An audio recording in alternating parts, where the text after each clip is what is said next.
Hello, everyone. Welcome back to another episode on the Cerebral Cricketer Podcast. Today, we have a very, very special guest on the show. A hard-hitting left-handed batsman, Sam Heazlett, who has represented Queensland in first class and List A cricket and played for Brisbane Heat in the Big Bash. He also earned an Australian ODI cap in 2017 after a breakout start to his domestic career. So, Sam Heazlett, welcome to the show. Thanks for having me. Good to be here. Keen to get stuck into it. Now, keen as well. So, I noticed that you run a page called Perform Cricket. So it seems like you offer coaching to cricketers. So tell us a bit more about Perform Cricket, what you aim to do with it, and why you got it started. Thanks. Yeah, I mean, I've been coaching cricket for over 10 years now, just while I've been playing and really enjoy doing that and while studying as well. That's been a long journey for me as well. I just finished my physiotherapy degree. I have a double degree in physiotherapy and exercise science, which I was studying while playing, and it's nice to be finished that. I really enjoy upskilling myself by learning new things, and yeah, being able to coach cricket, I think, made me a better cricketer too. I really enjoy working with those younger guys and passing on the knowledge that I've learned over the years, the things that I wish I knew when I was younger, because I feel like I'm a much better cricketer now, and I've had a lot of learnings over the years that people can gain some knowledge from, and yeah, it's nice to now have expanded at Perform Cricket. We do offer cricket coaching online and in person, but also sort of an all-round support system for players where we offer strength and conditioning programming and physiotherapy services, mindset coaching, mentoring for any parts of life, whether it's about time management or work-life study sort of balance, general advice around nutrition and sleep and those sort of things. We've got a full team behind us that are working to help cricketers with all those aspects. So it's exciting, and I'm still playing myself and focusing on trying to score as many runs as I can. But it's nice to have another thing to work on outside of that, and to try and help other people succeed as well. Definitely sounds very exciting. There's a lot I want to ask you because it's really interesting that you have your physiotherapy degree and your knowledge with exercise physiology. I'm sure that can be incorporated with your experience when it comes to playing cricket. There's so much there to unpack. But in regards to coaching specifically, what would you say you have had to sort of go out of your way to teach that many other cricketers, like varying from different ages, just seem to not grasp when it comes to cricket, like some fundamentals that you feel as a coach that you have to keep reinforcing because maybe as a result of miseducation or a result of or a misunderstanding about or it could be the mental side to cricket that people haven't grasped and hasn't become mainstream as yet, that you keep reinforcing in your coaching sessions. Yeah, I think people are always trying to find the secret. They're always trying to find that magic bit of advice or technical change or something that completely transforms their game and turns them into a cricketer that has success consistently. And there's a few things in that which you can unpack, I guess. Firstly, there is no one piece of success. I asked the same thing of AB de Villiers when I was playing with him, and I said, what's the key? Why are you so good? Why are you such a good player? And he said, there's no secret. There's nothing I can tell you really. It's just, his one thing. He said, I just try to be still at release, and that being still at release allows me to see the ball, and then whatever happens from there, I'm giving myself the best opportunity to react. So there is no secret. It's about, I guess, working individually with the player and trying to find out what works best for them. Everyone's different. Everyone has had a big journey leading into seeing me or seeing one of our coaches at Perform Cricket, and it's working with them to build on those experiences, to learn from what they've already worked on and already tried and had conversations with other coaches, and seeing what works best for them and how we can maximize what they've got. But most of them have the skills. They've got the ability to score plenty of runs, no matter how good they are, no matter how old they are. They've got the ability already to score those runs. It's just about finding that right approach, that right process or mindset that allows them to execute in a game. And sort of, I said consistently as well. That's another part, because we know in cricket you can't have success every time. It's not easy to be consistent at all, no matter what skill you're doing in cricket. So you can't really expect that. It's interesting you brought up AB de Villiers because just to give a bit more context for the audience, I think it was in the 2019-2020 season in the Big Bash that you played alongside AB de Villiers. You did allude to him saying like there's no real secret. He just sort of keeps it simple. Keeps it simple. But what were the stuff that you did pick up from him whilst he was your teammate at Brisbane Heat?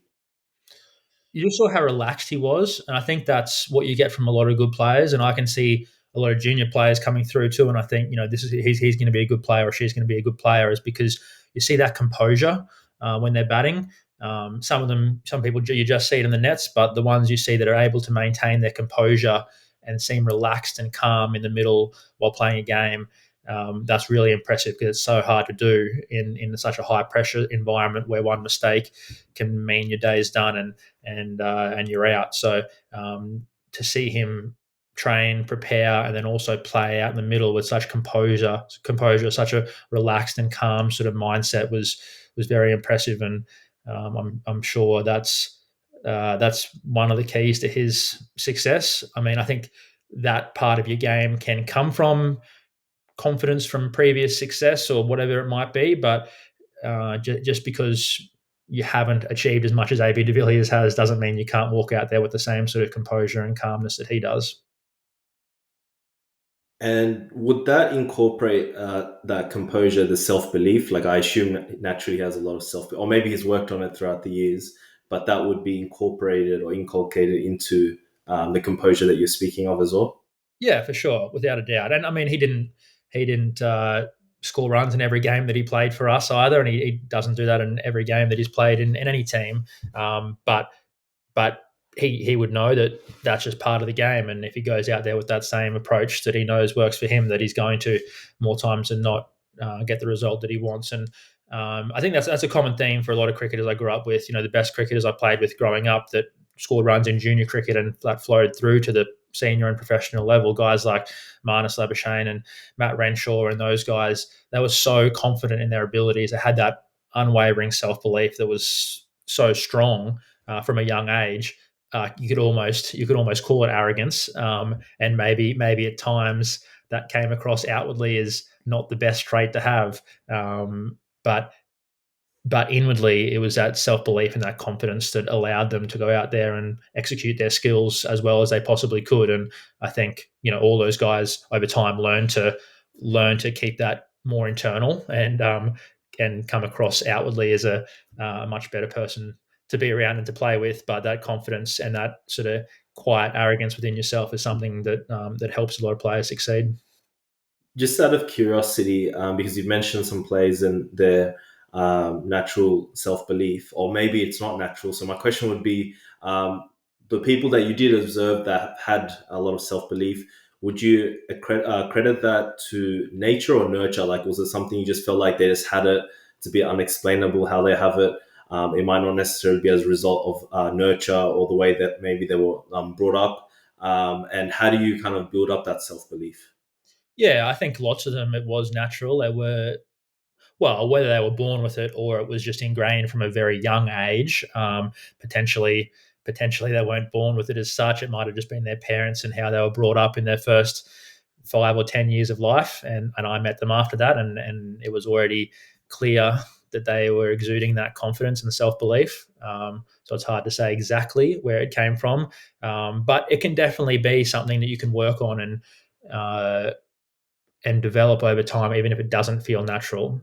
I know for me, I definitely wasn't an overly confident person with a whole heap of self belief naturally until I found that success. I was an athletic person. I played a lot of sports. I was competitive. I wanted to win, and I had some good natural skills, whether it be like hand-eye coordination or um, you know fast twitch fibers that I needed to be explosive in a lot of sports. So that was able to get me some success early on, which might have built that self belief.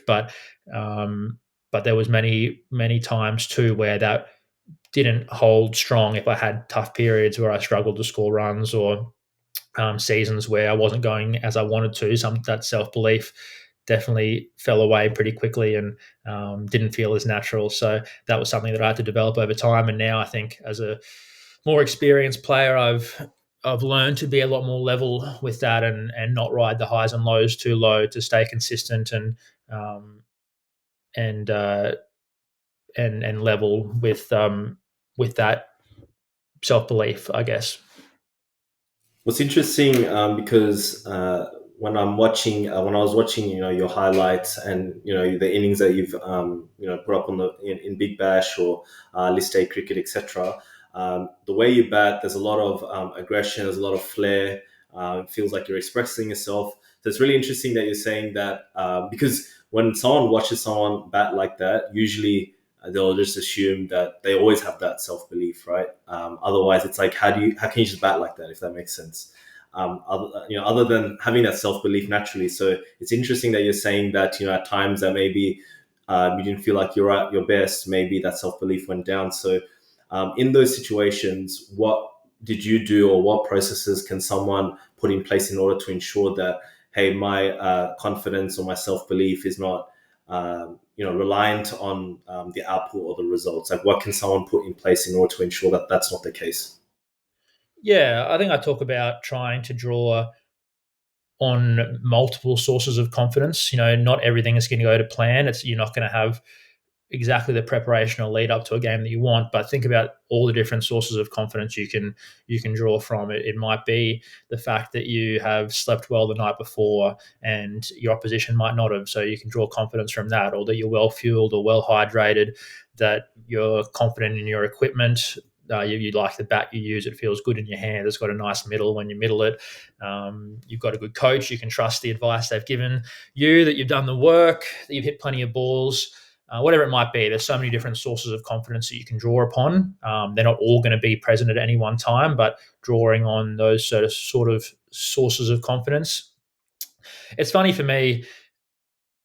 I think a lot of people say that I don't show a lot of emotion when I bat. When they're watching me sort of on TV and looking at me in the close up pictures on TV, um, but inside, my brain's running wild. There's so many emotions going on, so many things going through my head. But I guess I just enjoy being in the competition, and know there's still a job to do.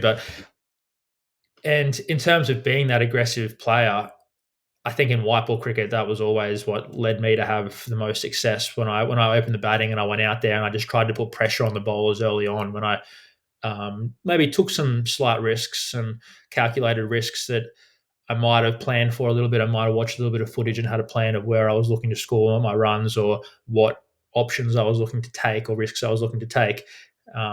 Sometimes it didn't work out, but when it did work out early on and I got on top of the bowler early, they would go to plan B. I could then be clear for the rest of the innings and know that I was on top early and I was dictating to them, and they were sort of coming from behind, which it was a good spot to be in. If I just sat there and let things happen and let the bowler take control and just waited for them to make mistakes at the start of my innings, they might get into a bit of a rhythm. I might be off to a slower start and trying to claw my way back, and then when they're already on top, it's hard to gain that ascendancy again. That's really interesting because like what you were describing. For your best performance, you like to put pressure on the bowler.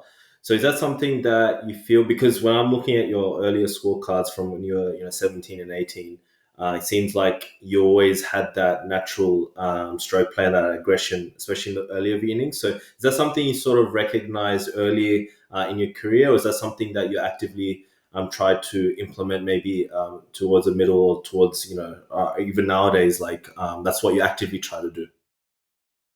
I think there were times early in my career when it wasn't overly planned. It might have just been nerves and adrenaline that led me to that, and the fact that I had a little bit of success doing that early on. So I decided, hey, it's worked well for me. I'm going to stick with those plans. And I think sticking with your strengths and what's working well is important, even if they don't always come off. But even though I went about it that way in white ball cricket and had success that way, it probably caused me some issues in red ball cricket, because growing up I was still quite patient when it came to red ball cricket, and I really enjoyed playing red ball cricket because of the time I had. I didn't have to take those risks. I was happy just to sit and wait, and there was no pressure to score at a certain run rate, and I knew that I had the skills to put away the bad balls when they were there. So growing up, that's how I took it. I sort of had a very different approach for different formats. But then there were certain coaches over the years where they'd only really seen me play in white ball cricket. And, after I had a low score or something in red ball cricket, they'd be like, oh, make sure you go out there and you be aggressive. You're an aggressive middle order batter. You go out there and you take the game on, you put pressure on the bowlers. That's how you score well. And I think I listened to them a lot and tried to do that, which was my downfall a bit at times, because looking back, whenever I went out to bat in a really tough situation in red ball cricket, whenever it was challenging conditions, good bowlers, we were a couple of wickets down early and I was coming in that situation, that's when I always batted the best, because I wasn't looking to counter attack. I was just looking to get through that next ball. I was looking to be patient and play each ball on its merits and take it one ball at a time. And certainly towards the back end of my career, uh, the last few years in club cricket and second 11 cricket, I've scored so many more runs more consistently because I've taken that approach that I now know works best for me in red ball cricket, um, and not just being overly aggressive because that's what everyone tells me that I am as a player naturally. That's an interesting example that you brought up in regards to red ball cricket and your game plan then, or your approach as a batsman in that format as opposed to limited overs format. I think that's a lot of a lot of people, like a lot of young cricketers especially, have this dilemma about figuring out how they should play. I know I definitely have it just playing normal club cricket. It's like when I'm playing T20s, obviously you want to play aggressive, you're not going to play slow. But then it's like when you play longer formats, like how should I approach it? Should I just play how I play with the shorter formats, or should I, have that kind of, reasonable sort of attitude, or a sort of balanced approach? And I think I'm sure many players are in that pickle, kind of figuring out how to play in that sort of situation. And to use as a case study from what you've described, because there was a Sheffield Shield game where in Hobart, because you mentioned facing good bowling, you actually came into bat at 3 for 11 against the likes, if I'm not mistaken, I think it was Hilton House. I think Jackson Bird as well, and Bo Webster and the likes were playing in that game. And you'd scored a mammoth 135 off 198 balls, coming in at 3 for 11. So I'm just curious, like the approach that you've just described, is that something you sort of applied into this game? Because obviously, when you look at the score that you made, it does look like you're going, a bit aggressive. But obviously, I'm sure, like in Hobart, everyone talks about, the tough conditions and the tough batting conditions in Hobart. So I'm just curious as to, did you apply that game plan that you're talking about in that game, or were you looking to just be positive despite, coming in at a pressure situation for 3 for 11? Yeah. That innings you talk about is one of the more one of the proudest innings, I guess, coming from my perspective that I've batted in, because of how hard the conditions were. It was a really challenging pitch. It was green. It was nipping all over the place. I think Tassie got about 100 in each of their innings, and we only batted for. I think we were chasing 18 in the second innings because we scored about 200 in the first innings. But it was so tough, and with the bowling side of things, they did have a few good bowlers. I think Hilton House played in my debut against Tasmania. In my debut, they had Hilton House, Feckerty, Jackson Bird, James Faulkner, and Xavier Doherty. So all five of them had been in Australian squads or played a lot for Australia. So that was daunting on debut. And that game you're talking about, slightly different attack, but they had quite a lot of slower sort of pace bowlers who didn't bowl quick. They had Riley Meredith, one very fast bowler, but the others in their attack were quite slow, but perfect for those conditions. They just put the balls in the right areas and it nipped around a lot. And in that game, you know, my strike rate at the end of the innings was high-ish for a red ball game, but it's a bit misleading because at the end of the innings, I batted with the tail and I was going very hard at the end of the innings to try and score as many runs as possible when we're 8 or 9 down.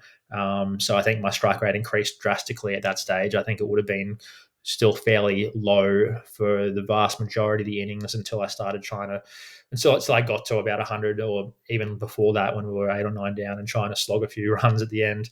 But I remember at the start of the innings, I just left a lot. I left and defended and left and defended. All I can remember was leaving and defending really until I got a couple of half volleys, which I was able to drive through the covers or whatever it might be. But I just remember leaving a lot because the ball was nipping around all over the place. But definitely took it one ball at a time there. Definitely didn't look ahead and tried to think about scoring 100 or the end goal or what the match situation was. I was just like, let's get through this next ball. This next ball is going to be really tough. I'm not going to go into my shell or just look to survive, but I know I'm going to have to be on. I'm going to have to switch on. I'm going to have to be at my best so that I can react the way I want to, so that I can make the best possible decision in that moment, whether I'm going to play or leave or attack or defend. Just touching on that point about leaving and defending, obviously in that situation, especially with the tough conditions, like for example, right now Australia touring West Indies, and everyone can see how tough it is to bat in those sort of conditions, and similarly how you're describing Hobart to be as well, how tough it is for a batsman as well. Because in that same game, George Bailey and the likes were playing too, and I think George Bailey scored 8 in the second innings or so. So that was probably the second highest score in that game, which shows that how tough it was to bat. And so in those kind of conditions, obviously as a sort of person that watches cricket, they intuitively, it's just like, you probably have to watch the ball even closer, right? And so you probably have to concentrate even more, right? Because if the ball is swinging and then seeming like a meter away or all that kind of stuff, you have to be watching the ball extremely closely. So what sort of things are you putting in place from a mental perspective in order to ensure that you are watching the ball closely, even though it's doing so much on such tough conditions? Yeah, and you say like, oh, you're gonna have to watch the ball harder. You're gonna have to concentrate harder than normal, and all these sort of things. And that's a fair comment. But realistically, when you're playing any game of cricket, you should be watching the ball as hard as you possibly can, really, anyway. You should be concentrating and focusing as much as you can or as much as you need to think that you're going to be at your best. So when it gets to those tougher conditions, I think sometimes maybe that's a slight flaw in some people's mindset, is thinking, I'm going to have to be better here. I'm going to have to do more than I normally do and try to do something different.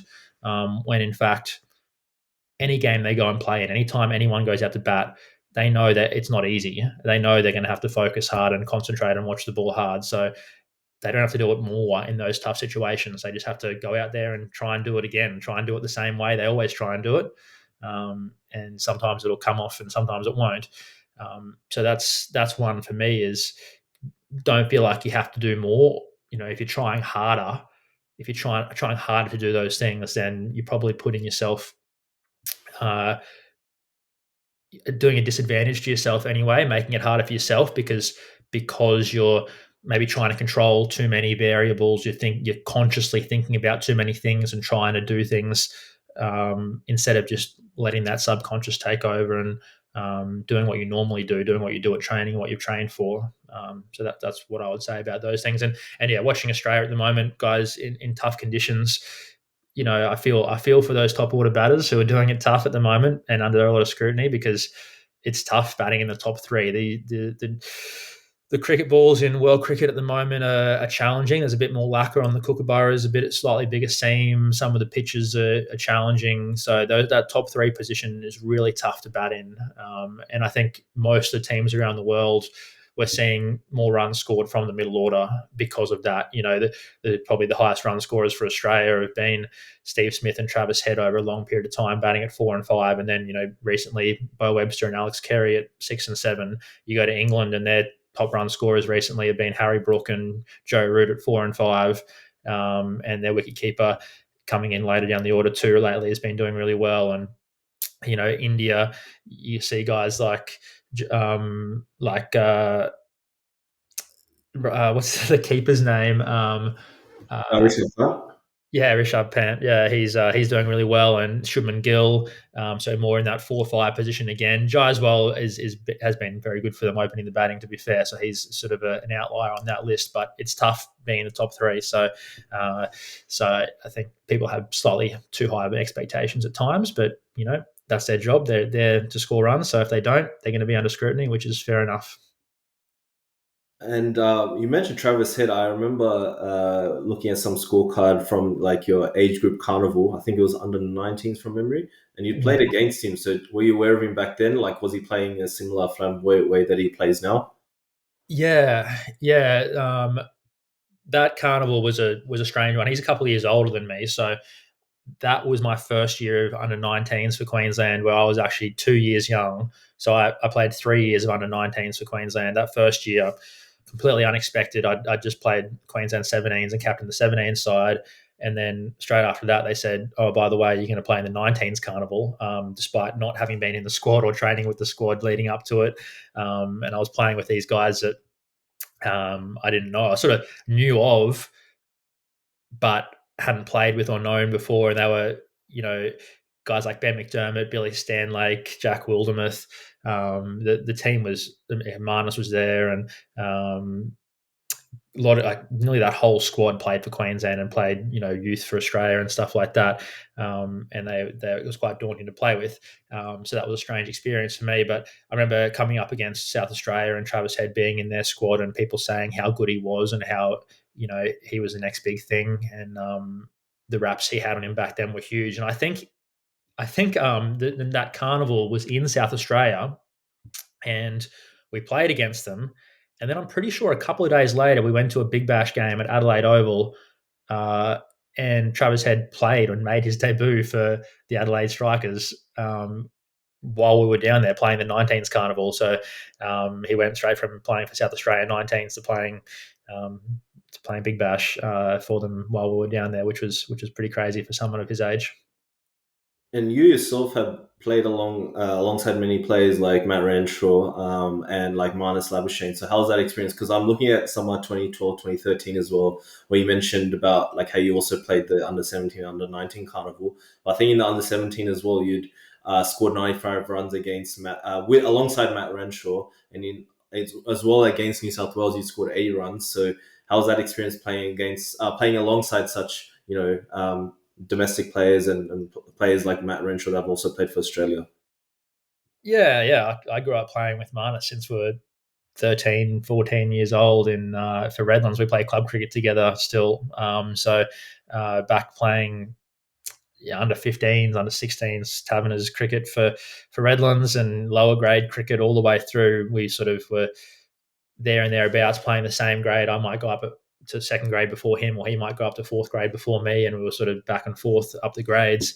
And he always has just lived and breathed cricket, and everyone says it and knows it, but that's all he did. He was cricket all day, every day, and that was awesome to see. He was so dedicated. He had so many cricket balls at the net in his backyard at home, or down at the club, or whatever he was doing. He was holding a cricket bat or bowling a cricket ball, and was very talented and very smart when it came to thinking about the game of cricket. But everyone's very different in their approach. I enjoyed having other parts of my life. I played a lot of other sports growing up. I like to go surfing on the weekends. I still really held my education in high regard, and studied a lot, and had a lot of other hobbies outside that, some people would say you shouldn't be doing that. You should be focusing on cricket. You shouldn't be doing all these other things. You're affecting your cricket game negatively. But for me, I think it was a good thing to take my mind off cricket at times and focus on other things. But yeah, I mean, there's so many good cricketers that I grew up with and played kind of 17s and the 19s for, or played against, that I thought were going to make it. I thought were going to be international cricketers, and didn't as well. And that they might have worked very hard as well, and maybe even deserved it as much as anyone else. But unfortunately for them, they weren't given the opportunities, or they weren't able to take them when they did get them and score the runs or take the wickets that they needed to progress. But yeah, some of those guys you mentioned did. They were the ones who were able to take their opportunities. They were able to further their career, and it's been great to see them flourish and still going strong today. It's interesting you mentioned about like everyone being different. Like I guess at the end of the day, it's about what suits each person. Like I don't think it's realistic for to expect someone to be so addicted to cricket the way that Marnus is when it comes to training and stuff like that. I don't think it's healthy for some people. Some people will probably go insane, to be honest. So like, I guess it just comes down to what best suits each individual person, and not overwhelming them to that extent. And I think there's other ways to sort of make up for that naturally as well. Anyway, and I'm curious because as well, that same summer of the under 17, under 19 carnival that you played in, you'd also played first grade and second grade, and you were kind of floating around those levels for Redlands, if I'm not mistaken. So, what was the experience like playing first grade? Obviously, with older blokes as well, more experienced blokes, as opposed to then playing in the under 17, under 19 carnivals. Did you find it a step up? Did you find like, I don't know, like there's more talent in under 19 carnivals, but I don't know, first grade was a bit more polished with the way that they are consistent with the way they go about their cricket. So I'm just curious about the dynamics of different levels and how you sort of navigated that as well. Yeah, it's definitely different. I always say it's tough to go from one level to another. Even these days, it's tough to go from playing Shield cricket to first grade cricket, or vice versa. Some people find it tougher one way versus the other, but you have to bat differently. You have to know how you need to change your game to get success at different levels. It's like I say to some people, it's nearly like playing a different sport, from going from one level to the next. So very challenging. Both, yeah, different challenges in their own right. I know playing against older men was probably a bigger mental challenge, just because they had that persona about them where when they saw you as a young player came out, they stuck their chest out and sledged you, or tried to get in your head and tell you things and put you off your game. Where players your own age, you felt like you're one of them. You felt like you belonged a bit more. So you didn't feel like you had to prove yourself as much as maybe you thought you had to prove yourself when you were a youngster coming through playing grade cricket against the older men. And even these days, the age demographic's a bit different in grade cricket. It's definitely a younger demographic now than what it was when I first came through. When I came through with Marnus playing, we were like a couple of the only two young guys at 14, 15 starting grade cricket, and then sort of 16, 17 in those higher grades. It was mostly guys in their mid 20s or 30s even, still sticking around, loving their cricket. But nowadays, there's a lot less of those 30-year-olds and mid to late 20-year-olds playing club cricket, unfortunately. But still very high standard. It's still, people train hard these days. People see all the opportunities that there are in cricket with the T20 format and with the international competitions, and can dedicate a lot of time to trying to make it. And as well, I'm curious to learn more about you and your relationship with cricket from a younger age. How did you get into cricket? Was it through friends, family, or parents? And what was were you always a batsman? Like I know that you did bat top order, middle order. So what did you prefer? Where in the batting order do you prefer batting as a youngster? Yeah, so I guess I tried a lot of different sports growing up. Sort of rugby league, I played a lot in the winter, and cricket in the summer were my main two sports, I guess. But played touch football, tennis, anything I really could. I threw myself into because I loved it. Those two, were the main ones. But I think I just played a bit of backyard cricket at home, and said I want to go and play at the local club, or something happened there. So I went and played Milo cricket. It was back in the day with the plastic ball and bats, and I think I was 7 when I started playing that Milo cricket. And after one or two Friday night sessions there, the under 10 coach came up to me and said, "We want you to play under 10s this weekend with the hard ball because one of our players has broken their arm." And my parents couldn't believe it that I'd been asked to play under 10s cricket straight away. But yeah, straight into that. And then I was lucky to have a lot of very good coaches. My under 10s coach even was a guy who had played first grade cricket and dominated first grade cricket over the years, and I was playing with his son. So that was a great start for me to have coaches like that all the way through junior cricket. And yeah, as I grew up, I guess my body developed into a way that I was probably more suited to cricket than rugby league. I wasn't a big, strong, bulky guy that could tackle for 80 minutes like you need to on a rugby league field. But yeah, so I stuck to cricket. I used to bowl pace a lot. I grew up being an all-rounder who used to bowl as fast as I could, left arm, in swingers and used to love bowling pace. That was something that I really enjoyed, but have a bit of back issues, just genetic back stuff that meant as I got older, I had to sort of stop bowling pace and stick to batting more so. I still bowl spin where I can when I'm playing club cricket for Redlands. I still, especially in white ball cricket, often bowl my quota of overs in white ball cricket, which I really enjoy getting the ball in my hand. But at the top level, more relied on for my batting. In terms of where I enjoy batting in the batting order and where I have, I'm really happy to bat anywhere. I guess I've in junior cricket, representative cricket, and now professional cricket, I batted everywhere. You know, there's different coaches that see you in different positions. A different coach will be like, "Oh, Sam, yeah, he's an opening batter," or someone will say, "Oh, he's a middle order batter." He's an aggressive middle order batter, or there's so many different things I've heard from different coaches on their opinions of where I should suit and fit in the order. And really, I don't mind. I'm happy to play anywhere. I like having those different experiences and challenge myself in different ways. It's nice to have some continuity throughout the season, of course, but realistically, I'm very glad that I had the opportunity to bat in different positions, and I think that's been good for my game. I think it's nice when you don't specialize too soon. It's nice to throw yourself into different situations and grow from those as well.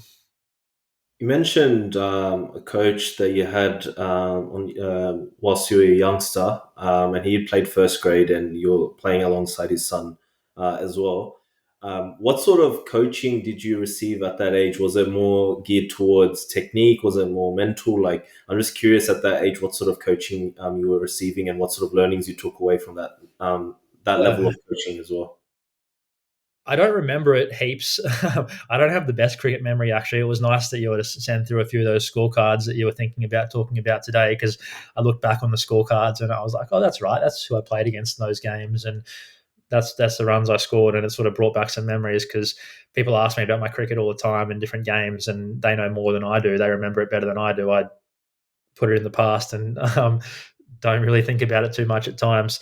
But I have heard him, reminiscing when we were talking about things about how he approached training, and I'd say it was fairly like old school approach, not in a bad way, but he used to say like, I didn't let you face bowlers until you hit hundreds of balls off a cone, until we know that your forward defence and that your drive was solid and that your shapes were good. I didn't want you just going in the nets and swinging hard at everything, although that's probably what I did against a lot of the bowlers at that age. I just swung hard and hoped for the best. But and he would say, we'd do our half an hour in the field every week at training because fielding was super important. We'd do our catching and our throwing drills and didn't forget about those things. So I think it was very foundational and working on the basics and technique in a way, and definitely technique. But sometimes these days technique gets frowned upon a bit. But I think obviously it's important to get those aspects sorted out in your game too. So I know there was definitely a lot of those foundational aspects in the junior cricket that I grew up playing and being coached by. In summer of 2014-15, you'd played a youth under-19 test match for Australia against England. And to mine, from what I was like researching, I think it was the first game as well you'd played for under-19 in Australia. So what was your experience and what was your emotions like when you found out you get the opportunity to play for the Australian under-19 team? Alongside other players you have made or may have also played with or played against growing up. Yeah, it was great. It was amazing. I guess I didn't expect to get picked in that team. You always look ahead, and I was playing for Queensland 19s and thought it would be great to play for Australian under 19s. That was the next step up. So it was there in front of me, but didn't have those expectations as such. But I had a good Queensland 19s carnival my last year. I can't remember exactly the runs I scored all the games, but I remember it was a good one, and thankfully got myself an opportunity to play for Australian 19s with some good players, a lot of good players that have now played for Australia, and the English team that we played against, they are most of them are still playing county cricket, and quite a few of them have played for England. So it was a star-studded lineup on both teams, uh, and yeah, I got to open the batting.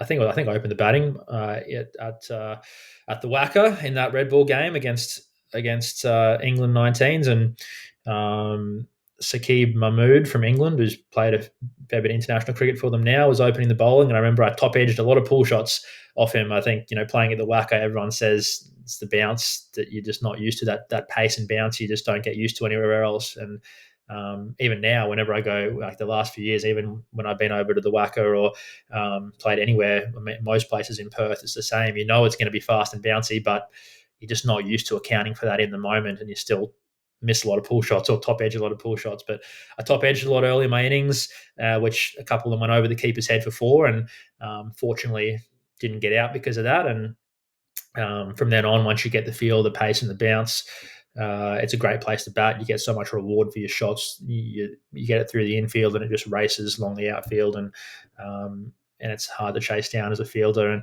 And that pace and bounce is nice when you're facing spinners. I was able to use my feet and come down and hit the spinners over their heads a few times, which was nice. And yeah, it that worked out really nice. It was good to score some runs and showcase my skills at that level.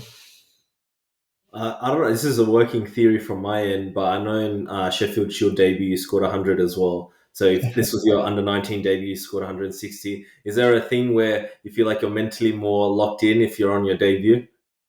I think so. Yeah, definitely. I mean, going back to grade cricket, in second grade, stuck in second grade for Redlands for over a year, I'm pretty sure, and probably averaged under 10. I was a terrible second grade player. I couldn't score a run. I don't know why, but and then there was an opening in the first grade side one year, and apparently this in the selection meeting, the first grade captain was said, "Oh, who are we bringing up from second grade?" And the club coach said, "We'll bring up Sam." And he said, "Why would we bring up Sam? He hasn't scored a run. He averages less than 10 or whatever." And he goes, "Because he believed in me, and he said he's the sort of player that's going to be better against better cricketers, and who's going to step up really well and take on the challenge really well. I think it's going to be good for him." And I scored, I think, 70 odd batting at number 6 or 7 in my first grade debut. So that I scored runs as well. And yeah, even my List A debut, which List A debut was actually for the national performance squad, which was against Australia A and India A and South Africa A. We played against South Africa A that day, and I scored 100 in my List A debut in that as well. So I scored a lot of runs on debut. And I think it's just because I haven't had the expectations. I haven't gone in there thinking it's going to be easy and I'm going to score 100. And how am I going to score 100? I've just gone in there being like, this is going to be tough. I'm going to have to be at my best. I'm going to take it one ball at a time and react as well as I can this next ball. And then all of a sudden I've gotten myself in. All of a sudden I'm seeing the ball well, moving well, reacting well. And, it just flows on from there where I've been able to score runs. Unfortunately, it didn't happen on my international debut for Australia in one-day cricket. I only scored 4 runs, so that sort of broke the pattern a little bit. You mentioned NPS series. I'll get into that because there's a lot there, a lot of interesting series that there's a lot of names in international cricket now from that series, and you perform outstandingly in that particular series. In regards to the youth debut, that the under 19 match that you're talking about, because it was a 200 run partnership with Jake Duran, who plays for Hobart Hurricanes now. I think he's currently playing at the GSL Global Super League. It's bit of a small world, but because I'm originally from Liverpool in Sydney, I currently live in Melbourne, and I was in the same age group as Jake Duran because I played in the Liverpool Fairfield region. So his name was always everyone knew he's the best player in this competition, and watch out for him in the future. And I think later on he moved to Tasmania and sort of kickstarted his sort of domestic career. So do you remember how was that? I think it was about a 220 run partnership, if I'm not mistaken. So were you just kind of keeping it simple? What was the conversations like in between deliveries? How do you sort of communicate with your batting partner in order to ensure that you can post up a big total, especially obviously on your debut, playing against good quality English players. So I think that's obviously a different experience for yourself as opposed to just playing club cricket, for example. Yeah, Dawes and I, that was a good partnership, and he was a very good player. I played under 19s against him, and He was just I just remember him as being the guy that he just scored off every ball. He just he didn't hit many boundaries, but every ball he hit a single. And then if he hit it into the outfield, every time he ran two, you couldn't cut him off and keep it to one. He just ran so well for two every time.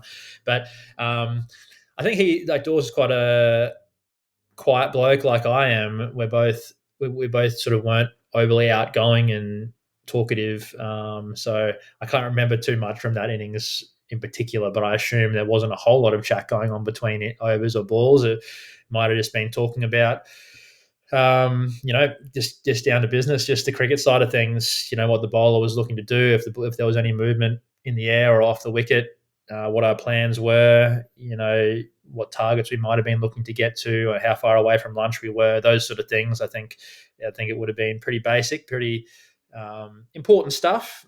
Important communication between batters in the middle that kept us both going. Maybe we lightened up a little bit the longer we were out there when we both got to 100, but yeah, I don't think it would have been too extensive for knowing the both of us.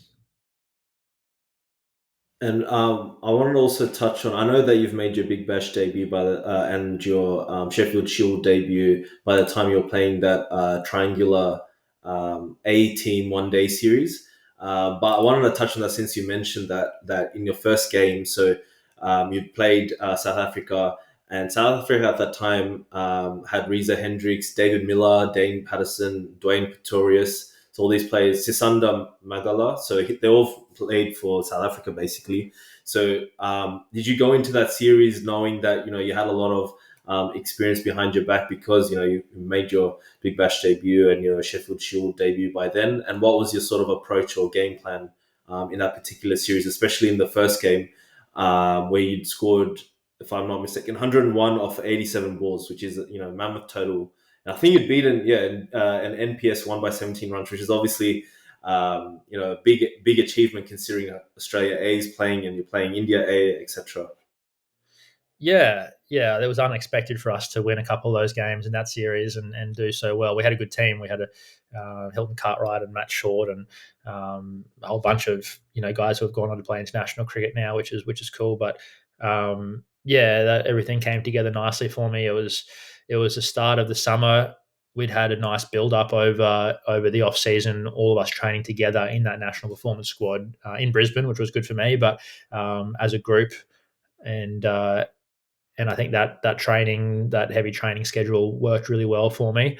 I hadn't actually played one day cricket for Queensland, and that's another sort of interesting topic because then I got picked to play for Australia in one day cricket without having played one day cricket for Queensland still. But that was more because of injury because at that stage, all the domestic one days were played in one block during the season, and I'd been injured in both of those blocks leading up to that international debut, and I'd played Sheffield Shield cricket and done fairly well. I'd played Big Bash cricket and had a few good innings here and there and scored some runs, which gave me some confidence. But people were like, "Why is he playing for Australia when he hasn't played for Queensland in one day cricket?" And it was mainly just due to that being injured. It was still a big call from the selectors, but it came off the back of scoring runs in that A series and being player of the series there,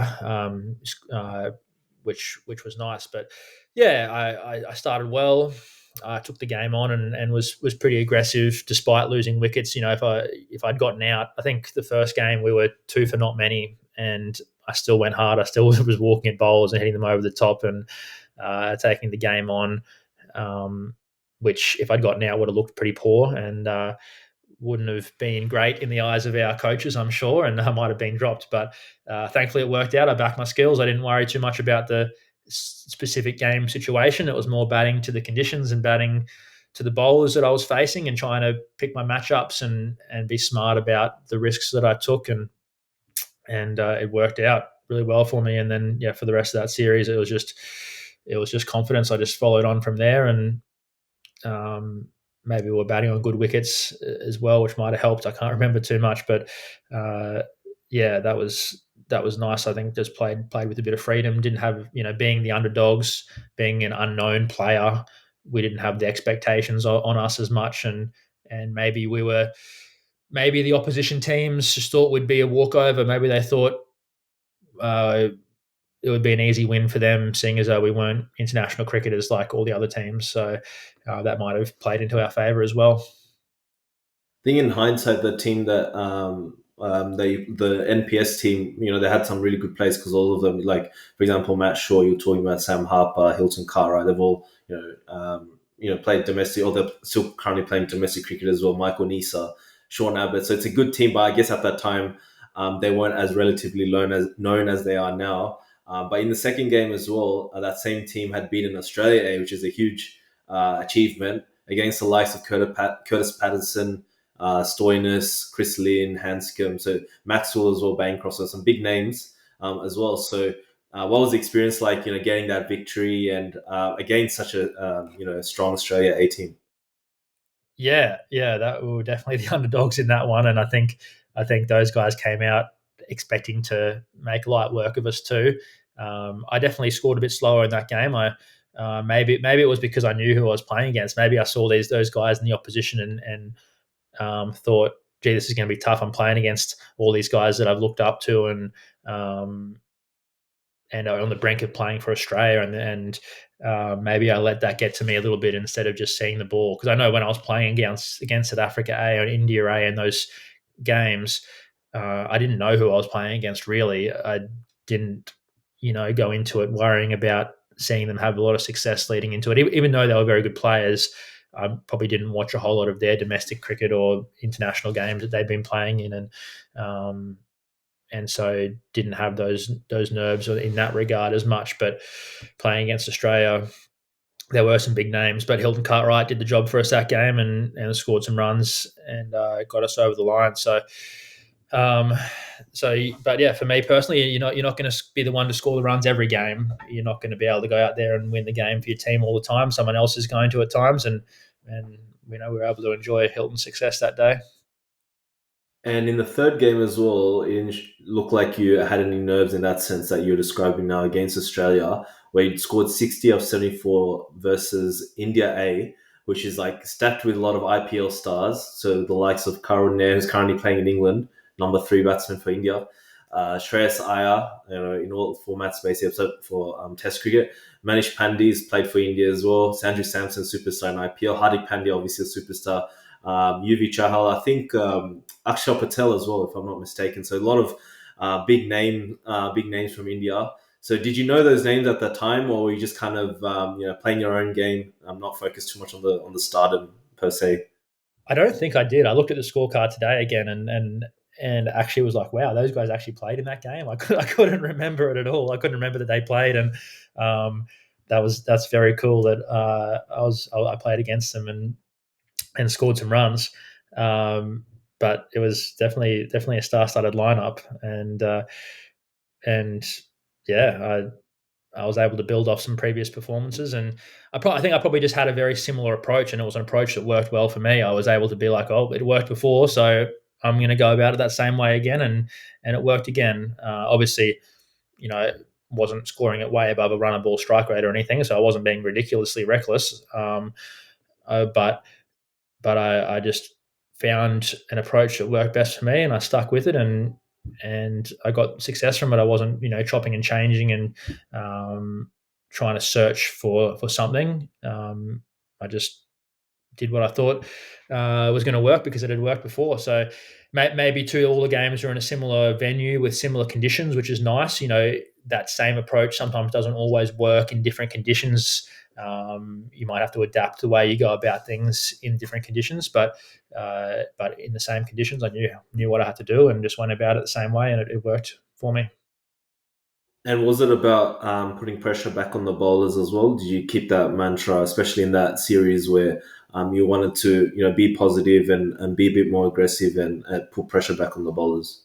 Yeah, definitely. And it was probably just moving around the crease against the quicks, getting out of my crease and putting them off their lengths, or walking across the wicket and working the ball through the leg sides. They couldn't just be consistent bowling the same line ball after ball. To the spinners, it was using my feet down the wicket, sweeping the ball. Um, Again, sort of just keeping them guessing, so I wasn't just stuck on the crease and playing with my hands from there. I think that's what I remember as being a big part of that series for me. Um, And what was has been a bit of a theme over my career, especially the start of my career. I got injured at the back end of that series. I think in the last game I played, I was playing against South Africa A again and was on about 30 odd, not out, and feeling really good and tore my quad, which wasn't ideal. And I was set to play, I think, for Australia A after that in red ball cricket against Africa A in a couple of 4 days, but I was ruled out of that series because of my torn quad. So that was disappointing for me. Uh, but yeah, that's cricket, isn't it? That's sport. You have your setbacks, and I was able to come back from that and get more opportunities, and very lucky to get those opportunities that I did. So in that game against South Africa, you did score those 73 off 63. So you said you tore your quad and well, was it, you're on 30 runs or so? So what happened after that? How did you? That was definitely a different game. I remember that. Yeah, I got the 73 or whatever it was, and then there was another game. Oh, I'm okay. pretty sure that series after that I scored the 30 odd not out before tearing my quad coming back for a second, and then no, I definitely tore it really badly. Okay, I was coming back for a second run, and or maybe it was the end of my first run, I think, but tore my quad and yeah, hobbled off the field straight away because I was in a bad way. And so because before then, so at the end of that series, like obviously, like I think you said you were player of the tournament, all that sort of stuff. Did that put a lot of pressure on you? Because now obviously people would have heard your name because of that series, and getting noticed more. And then you said maybe off the back of that and other performances, that's why you picked for Australia. So what sort of I guess like what sort of attention were you getting at that time as a result of that series, and how did you go about handling that? Yeah, I think directly afterwards, it still didn't really sink in that much, and didn't feel like I was getting heaps of attention. And still at that stage, I guess nowadays, like it sounds like I'm talking like an older person now saying nowadays, but that was 10 years ago, and 10 years ago, social media wasn't anywhere near as big, and all these a carnivals and competitions weren't followed as heavily, and they weren't reported as much in the media and by Cricket Australia and those sort of things. So there wasn't anywhere near as many people watching and following and yeah, knowing who I was at that time. Still, apart from if I was playing Big Bash cricket. Um, but these days, if you're playing in those competitions, they're followed quite heavily and reported on a lot. And if you're scoring runs, then your name is in the limelight a lot more. So I guess I didn't really see that as making too big of a difference. I'd played some Big Bash cricket, and when you're playing as a youngster there in front of 40,000 at the Gabba, or even more so in opposition territory, when people are yelling things out to you on the sideline and making you look around, that's when you feel the pressure. That's when you're in the spotlight. That's when there's millions of people on TV watching me, wanting me to do well. But less so when you're playing 1 day cricket, 4 day cricket, or these A carnivals where it's not quite as followed as the Big Bash. And I want to track back to your Sheffield Shield debut, which I think was roughly a year before you played that Triangle series, a team series, 1 day series. So it was in the summer of 2015, 2016. And I don't think it was too long after you had played your under 19 series against England either. So, and as we already mentioned, you'd scored 129 on debut and 78 in the second innings of your debut. So, what was your emotions? I'm just curious, like, prior to the game, knowing that you're going to make your debut for your state, what sort of preparations went into your debut match? And if I'm not mistaken, it was at Hobart as well, and you're facing, at the time, one of the best swing bowlers, Hilfenhaus, especially in Hobart. And yeah, you've made those big scores as well. So I'm curious about that whole time in that situation, the preparation, and how you managed those scores in that particular match. Yeah, so after the under 19 Australian competition against England, I went to England and played club cricket over there for the season. Before I left, I was told by Queensland Cricket that I was going to be given a rookie contract for the next summer. So I was very excited about that, to be part of the Queensland squad. And I think I probably came back slightly early, through August or something like that, the back end of Queensland's preseason to be rookie contracted. And my first year on rookie contract after being in England throughout the preseason, playing club cricket, I didn't expect to play for Queensland at all.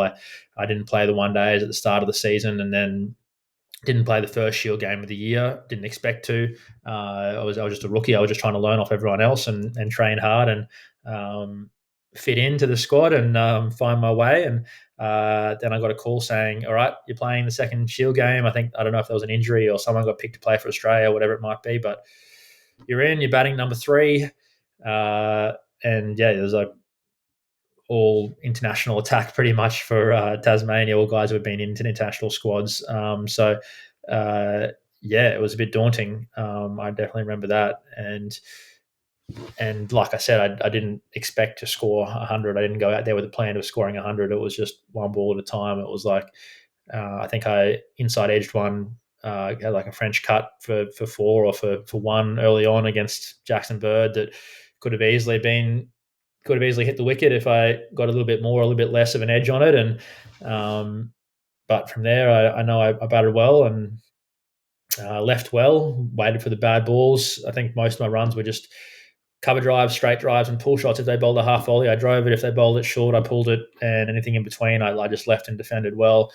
But and I think I got out both innings to James Faulkner because the ball was reverse swinging a lot, and I don't think I'd ever played reverse swing before. It was playing 2-day cricket. You don't really see reverse swing hardly at all, but these international cricketers who knew how to shine the ball well and look after it, the ball, and on sort of a rougher wicket block at Tasmania at the time, the ball was reversing a lot. So that was a challenge that got me out both innings, and that I had to learn from and get better from. But it was an honour to play for Queensland, and thankfully after a good start, I was able to play the rest of the season and solidify my spot.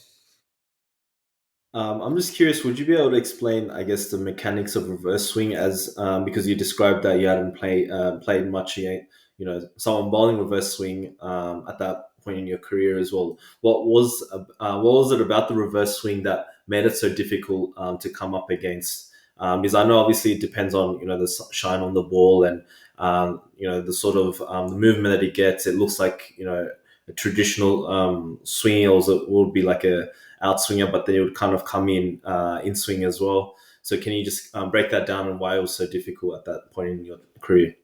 Lucky I have a cricket ball in my hand. But yeah, so I guess normal swing, the ball's going to swing with the seam. If you point the seam a certain way, it often acts as a rudder and swings that direction. And I think laws of physics would suggest that if one side's slightly rougher than the other, it'll go towards that slightly rougher side as well, potentially. But with reverse swing, it's not as much to do with the same position. It's to do with the shiny and the rough side, but it's actually where if one side is really shiny and the other side is really quite rough, then it'll go towards the shiny side instead, and that's reverse swing. So and often you want the shiny side to be in front as it's going down the wicket. So if that was a shiny side, I'd want the ball to be going down the wicket that way, so it would swing instead of if that was a shiny side. I don't want it to be like hidden. I want the shiny side to be forward. So it sort of plays tricks in your mind a bit too, because if you see a seam coming down at you like that, you think it's going to swing that direction with the seam, but the bowler's often having the shiny side on this side, so it's going to swing towards the shiny side. So and reverse swing, it often swings later and can be quite dramatic if there's not too much moisture in the ball. If it's still nice and light, it can be quite dramatic and late. So definitely challenging. Usually the approach people would speak about as a traditional approach would be, because the bowlers are often looking to get bowls and LBWs, they're often trying to swing it into you most of the time, because the ones that swing away, you might just play and miss at. And so they might swing it in a lot more and look for those bowls and LBWs. So a lot of the times you'll bat on leg stump and just tell you so that you can't be LBW, you take LBW out of the equation and just have the plan. I'm just going to hit everything. I'm just going to hit the ball. I'm going to expect it to swing back into me. I'm going to throw my hands at it, and if it swings away, so be it. I'm probably going to miss it, which is an interesting approach, but usually the way you go about it. And Uh, and yeah, it definitely takes some practice. And what adjustments did you make personally for the reverse swing, like after you'd experienced it? Because obviously you're talking about how James Faulkner bowled it, and it was kind of a big adjustment at that time. So going forward after facing reverse swing, what sort of adjustments did you make to your base?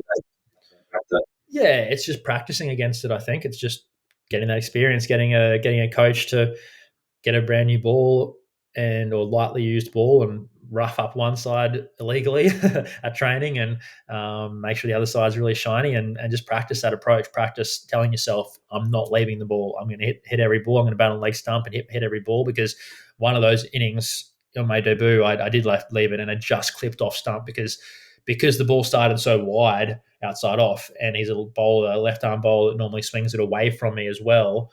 And the same position was pointed to swing away and also I was batting on leg stump, so it felt even wider. I just subconsciously maybe I wasn't quite as sharp that ball, not quite as focused, and I let it go, and it clipped my off stump. So that was the ball. I just didn't follow the plan. I didn't follow the process that I was setting up for, and probably because I hadn't practiced it as much as most of my other plans leading into that game.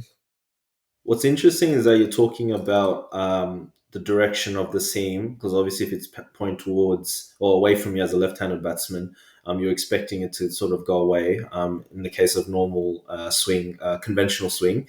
But since you're pointing to that part, and then I guess reverse swing is like when it's set up like that, you're expecting it to swing away, but it doesn't in that sense. That implies that perhaps you are watching so closely at the ball out of the bowler's hand that you're looking at the seam position specifically. So my question is more geared towards how closely you're watching the ball as a batsman. Like, have you always been trained from a young age to be looking as closely as the ball as possible to the point where you're looking at the seam very closely? Like, how does that dynamic work? Because why I asked that question, because obviously, like for yourself, playing on turf pitches and stuff like that, but sometimes like normal, cricketers that play on AstroTurf or whatnot, they don't have the side screen, so necessarily they can't see the seam per se. So obviously, when you're growing up, you'd have to play, those kind of levels at some point in time, and that would have been a bit trickier to do. So I'm just curious about your journey with how much effort you had to put in order to watch the ball so closely, and is that something you've trained and etc. Yeah. Yeah, I think it comes naturally. You see the ball well if you're doing the basics well. If you're still at release, if you've got a clear mind and you're not thinking about different things, if you're not trying to control every aspect, if you're looking at the release point really well, I think you'll pick up the seam naturally. That's what I think I do well anyway. It's different for everyone. Some people probably couldn't care less about the same position and they might not see it that much and take much from it. I know for me, when I'm batting well, I definitely see the seam well. I see the position of it where it's pointing towards, and I react accordingly. I pick up on whether it's an outswing or an inswing or a wobble seam delivery, and I react well because of it. But not because I'm consciously thinking about it. I'm not worried about it. I'm not thinking as he releases it, where's the seam, which way is it pointing? I'm not thinking about it at all. But I realize after the ball that a lot of the time the ball will start on like leg stump line, pitch in line with the stumps, but I'll let it go and it'll miss the stumps and I'll think, why did I let that go? Or how did I let it go? It's a good thing because it hasn't bowled me because it's nipped away and swung away late and missed the stumps. But it's just a subconscious thing that's just taken over because my brain's seen that same position. It's seen that it's an outswinger and it's just taken over and let me leave the ball, which is great. So it's not something that I overly like work too hard to do because if I think about it too much and work too hard to do it, it just doesn't happen. But if I do the basics well and follow my processes, it will. Um, and talking about side screens, that's a big one for me. Like it's really important. I know if I'm playing at a ground that doesn't have a side screen or has a bad side screen or a tough backdrop, or even if I'm batting at training and there's no side screens, I'm a completely different batter. I definitely find it a lot tougher. It's not a bad thing necessarily. It's a good challenge at times in training, but it affects me hugely.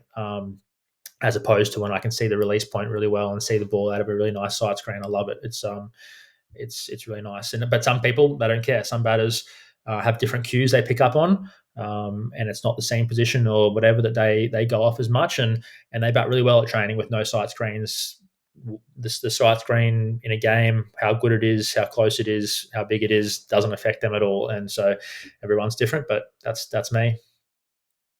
What's interesting that you're talking about your subconscious taking over, and sometimes it becomes hard to rationalize certain decision making, certain decisions you make as a batsman when you do you know, let your subconscious take over. But then, for the most part, it will be the best decision as well, because if you feel that you're at that point in with your batting, like you're referring to, then you're more than likely going to make the best decisions when you're not like thinking so deeply in that sense. Rather, you're letting your subconscious take over.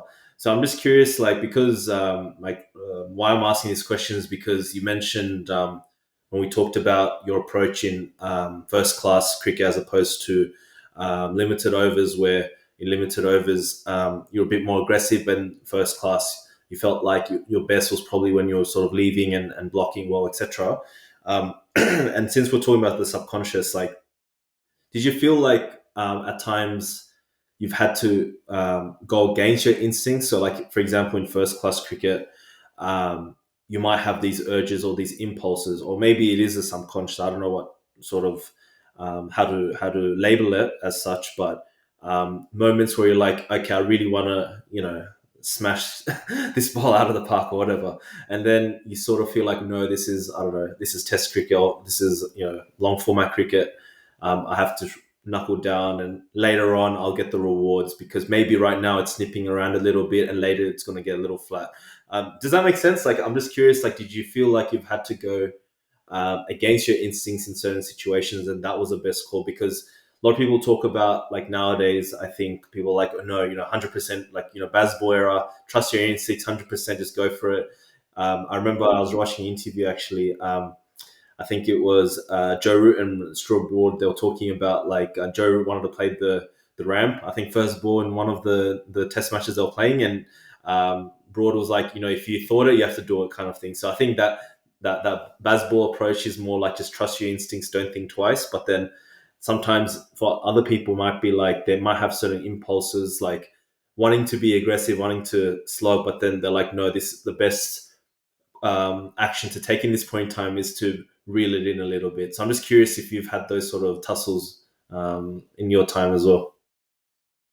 Yeah, definitely. You have many thoughts that go through your mind as a cricketer. We're not perfect. We can't block them out. So I think it's good to acknowledge them and consider them, depending on the moment they push into your brain. Obviously, it's a bit late if the ball is just about to be released, but definitely, I think it depends who you are and what your plan was going into that innings. I think going into the innings, it's important to have a plan of what you want to do against different bowlers in different situations, and what you're looking to achieve and how you want to go about it. And then there's a reason you come up with that plan. When you come up with a plan when you have time, you can prepare beforehand and think about it. And in the middle, you don't have that time to think about it. You can make some small changes on the fly if it's really important. Of course, red ball cricket less important often because the situation is more slower in its how it progresses. You can wait till lunch breaks or tea breaks to make those changes often, but white ball cricket not as much. But we're talking about red ball cricket, so I think you should be really most of the time be sticking to the plan that you've set for yourself. But that plan may involve saying, all right, if I find a matchup, I'm going to be aggressive at times. I'm going to take the aggressive option. Maybe if that's your strength, you talk about guys like Joe Root and that they're such good cricketers. They have all the skills. The ramps and hitting over the top of the field is not really hardly any more risky for them than a shot along the ground. Um, so for them, it's not really a risk. It's not really much different, and it might come with greater rewards if they put that pressure on the bowler. It might then make life easier for them moving forward.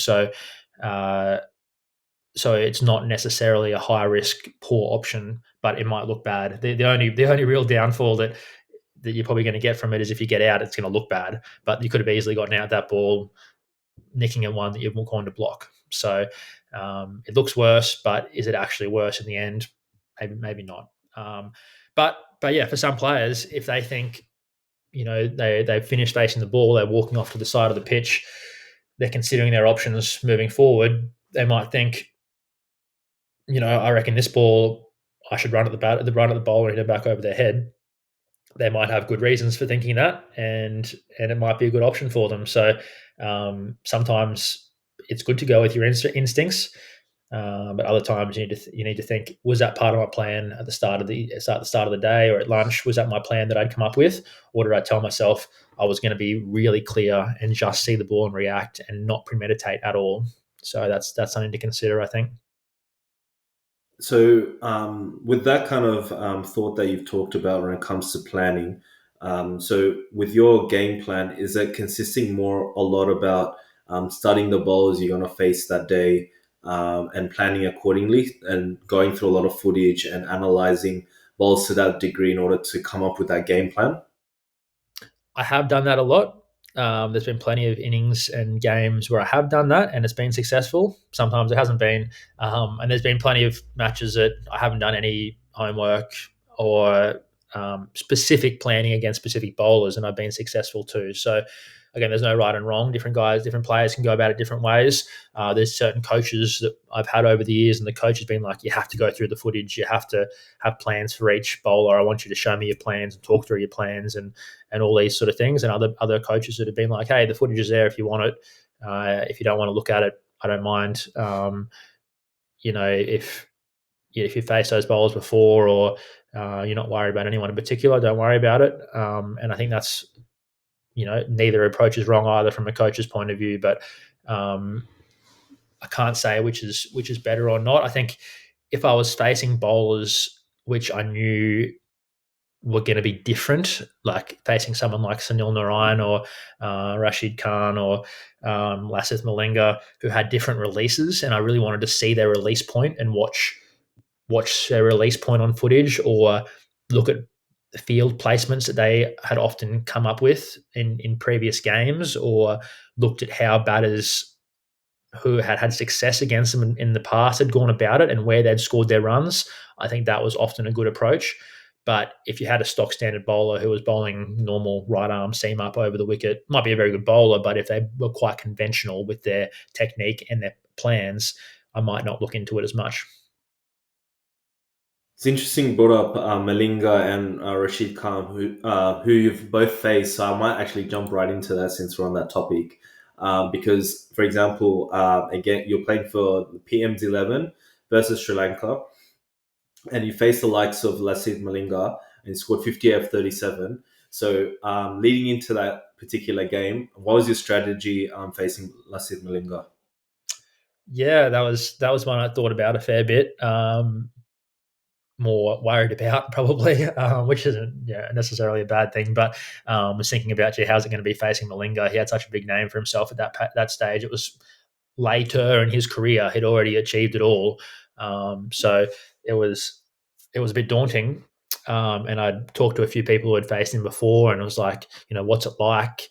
And you'd seen him dominating Big Bash, but people were just saying to me, when he bowls his slower ball Yorker, you feel like it's going to hit you in the head. Like he releases it from wide, of course, like out here, but when he like comes underneath the ball to release it, I can't really see, but he comes underneath the ball to release it, it nearly like drifts up at you, and you feel like it's coming at your head and like you get your bat up ready to hit it, and then at the last second it just drops and lands as a Yorker and will bowl you. And I have seen that a lot in Big Bash cricket. So that was something that I was telling myself, all right, it's like trying to prepare for that is it's not going to hit you in the head. It's going to drop. Hold your shape, keep your bat path as nice, natural coming through as it would, and be ready for that.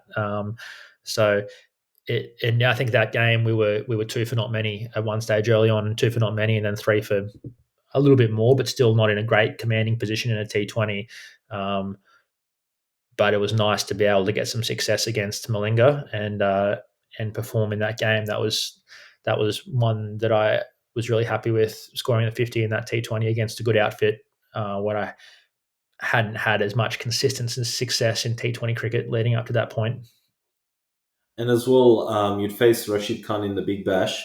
So he'd scored 49 of 30 balls in that particular game against strikers. And you'd also hit a six of Rashid Khan, which I don't think many cricketers can say they've done as well. So that's And against someone that bowls like in such a trajectory so quickly as well, it's very difficult to hit a six against. And I can only recall another player that did it was like Abhishek Sharma, but otherwise it's a bit of a rare feat. So, what was your game plan leading up to that game against facing Rashid Khan, and how did you approach him, and how did you strategize accordingly? Yeah, definitely. Again, a bit daunting thinking about coming up against him. I was batting with Ben Duckett at the time, who was a very good player of spin, which I think took a bit of pressure off me because I thought, all right, thankfully, I don't have to be the one who has to be ultra aggressive against him and has to find the boundary every ball. I'm just going to do the basics well and play good cricket shots, and hopefully I find a boundary here or there. But he was playing his reverse sweeps.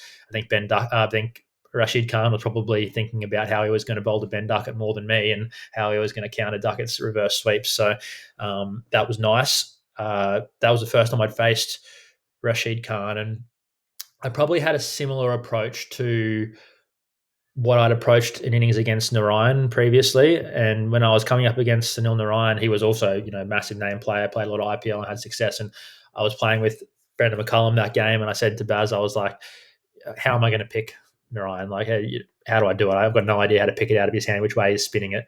And Baz just said, it doesn't matter. Who cares which way he's spinning it? Don't worry about it. Don't think about it. He said, watch the ball out of the hands, pick the length. The most important thing is the length. If you pick it the length out of the hand, you can let everything follow through from there. You'll see it in the air. You'll pick it off the wicket. You'll be fine. He goes, if he bowls it full, come down and whack it back over his head for six. If he bowls it short, rock back in the crease and hit it, over mid wicket for six. That was his advice to me. And funnily enough, first ball I think I faced against Narayan, he dropped it slightly short. Maybe it wasn't really that short, but it was quite fast and flat, which was his normal trajectory. And I rocked back and hit it for six over like a wide long on. Um, Without even thinking about hitting a six. I was just trying to pick the length. I was just watching the release point, trying to pick the length and thinking about hitting it hard, and I hit it for six at the Gabba. But I had maybe a similar approach to Rashid Khan. I think my default against spin is expect it to be full, look to get at the ball and hit it hard along the ground, back down the ground. And then when they drop it short, I would just have the natural default would be to rock back and play it off the back foot. And I was able to hit one of those ones that he dropped slightly short for six. He did get me out for 49. I got caught on the boundary from a pretty good catch from Matt Short on 49. Well, I crunched it. I smoked like a slog sweep, but just hit it a bit flat. Didn't get the elevation and was caught right on the boundary. And then next game I played against the Strikers, was at the Gabba, and Rashid Khan bowled to me my first ball and got me out for a golden duck. So he's got me out the last two balls he's bowled at me. Those good players, they keep coming back at you, and you're not always going to get the best of them. There was a lot there. It was very insightful, especially with McCullum's sort of advice to you as well. And I think sometimes many cricketers might overcomplicate things, trying to make things out of that. But sometimes it's important to just stick to the most simplistic thing as possible, which you mentioned in this case was, reading the length as early as possible. So, but does that boil down to like watching it closely out of the hand in the sense that, the length will obviously occur or be judged according to at what point the bowler releases it out of the hand. So would that also trickle down to, I guess, watching it closer to the out of the hand or where it comes out of the hand? Because obviously, if he bowls it a bit later, then it's going to be pitched short, for example. If it's kind of released earlier, then it's going to be a bit fuller. So that's the sort of thing that you're really honing in on. And then what you mentioned, like you hit a six without kind of semi-actively trying to hit for a six, would mean that your subconscious took over in that situation, right, which is what we talked about earlier as well. Yeah, definitely. Yeah, it's comes down to most of those things you said, and I think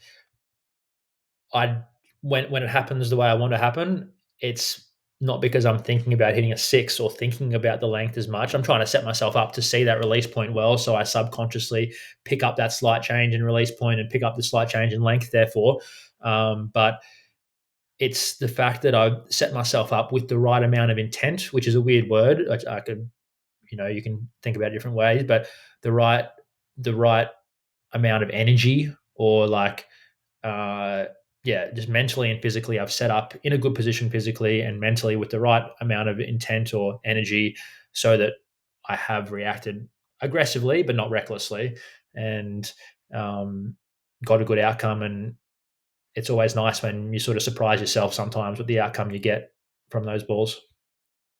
Yeah, because why I asked the question is because many cricketers, obviously, in this day and age, with looking up scorecards and looking at the averages and runs and this and that, so everyone has this hyper fixation on the end result, essentially.